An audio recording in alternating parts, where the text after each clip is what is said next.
Coverage tonight of this week's tornado that took dead aim at a Benton County neighborhood.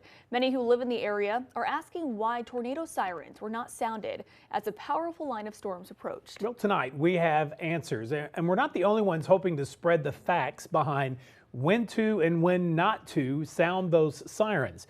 KWA's Dylan Nooner in studio with us, and I saw in the neighboring town of Centerton, their mayor is also trying to share advice to residents, especially when it comes to severe weather that we already know is coming in. Yeah, Doug, Allie, residents knew that storms were going to hit, but the severity of them came a bit of as a shock when a tornado touched down in a Highfill neighborhood, causing damage to multiple homes. And yes, the goal is to give everyone advance notice, but relying on tornado sirens should only be part of your plan. Residents in Highfill were in shock when they woke up and learned a tornado came through the town of just over 2,000 people. The shock came because no one heard a tornado siren being sounded. All of a sudden I hear a direct hit to the side of my house and then to the left of me, and then all of a sudden boom, and we lost power.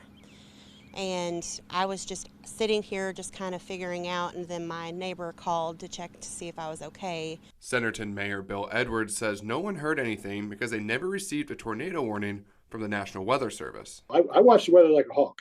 If I know, like this day, for instance, I knew we were in an enhanced risk for severe weather, so I post that. I post that very early in the day. And I say, hey, just heads up, and I put timing. But I also want to stress folks to have some way to receive alerts. But why was there no official warning? Chief Meteorologist Dan Scoff explains exactly why the sirens were not alarmed. The problem is that the type of tornadoes that we saw that morning happen very quickly, and also they're very low to the ground. So our radar technology for the 3 radars that surround our weather coverage area, those beams are too high in order to detect that rotation.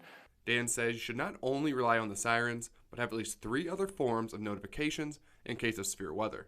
Don't wait for the sirens. A lot of times power gets knocked out and the siren system goes down. And if that is your only source of warning, then you just failed in terms of getting notified of that tornado warning. Never solely rely on them. Have additional sources for warning. And remember, outdoor storm sirens are designed to warn people who are outside, so it's important to have other ways to receive alerts like your Weather Authority app. In studio, Dylan Nooner, KWA Northwest Arkansas News.